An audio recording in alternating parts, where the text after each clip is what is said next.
Jumlah kasus terkonfirmasi positif di Kota Bengkulu masih terbilang tinggi dan cenderung meningkat.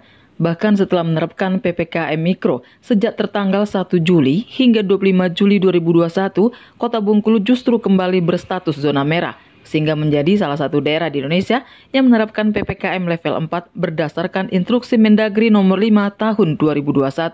Wakil Wali Kota Bengkulu, Dedi Wahyudi mengatakan sejumlah upaya sungguhnya telah dilakukan dalam upaya menekan kasus COVID-19.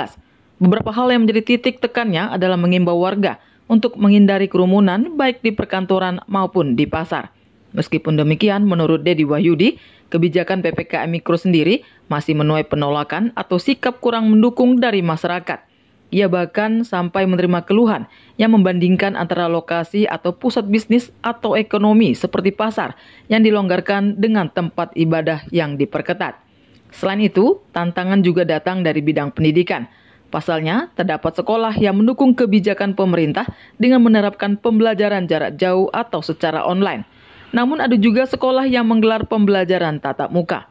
Jadi menambahkan dari hasil evaluasi terhadap pelaksanaan PPKM Mikro, kondisi yang membuat jumlah kasus terus meningkat adalah kerumunan di kafe-kafe. Kebanyakan adalah anak muda yang diduga merasa bosan jika harus berdiam diri di rumah. Padahal menurutnya, kepada pengelola kafe sendiri, pemerintah telah memberikan ketentuan tentang bagaimana menerapkan protokol kesehatan secara ketat. Misalnya, mengatur jarak duduk, mengatur jam layanan, dan membatasi jumlah pendukung. Dengan menerapkan PPKM level 4, Dedi berharap upaya menekan kasus COVID-19 di Kota Bengkulu dapat direalisasikan.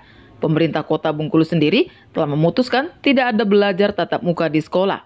Sejumlah aktivitas perkantoran pun juga telah diberlakukan WFH atau bekerja dari rumah dan akan terus memperketat penerapan protokol kesehatan. Sedangkan untuk event kegiatan yang sifatnya berkumpul, pemerintah akan menyarankan untuk digelar secara daring. Ia memastikan satuan petugas tidak akan merekomendasikan jika digelar secara langsung.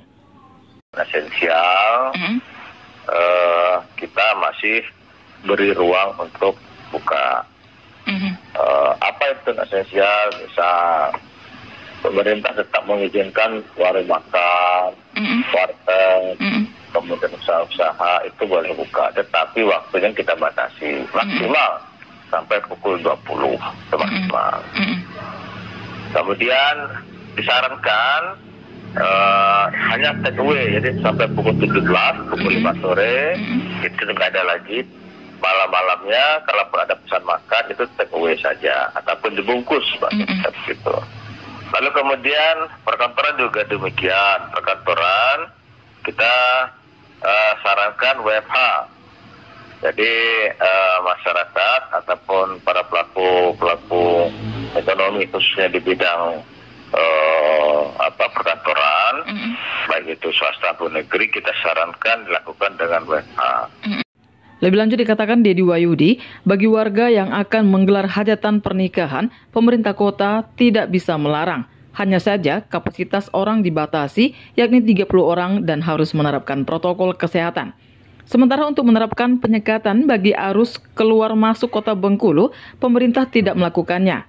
Hal ini tentunya yang paling memungkinkan melakukan tersebut daerah kabupaten. Ia menyampaikan seluruh kebijakan yang akan diberlakukan tersebut tidak hanya dalam konteks memulihkan kesehatan. Yang tidak bisa ditinggalkan juga adalah dalam upaya tetap menggerakkan sektor ekonomi. Agar target PPKM level 4 yakni menekan angka kasus COVID-19 bisa terwujud, Dedi mengajak warga Bengkulu untuk terus menerapkan secara ketat protokol kesehatan dengan menggunakan masker, jaga jarak, dan juga ikut vaksinasi. Sobiaranja melaporkan.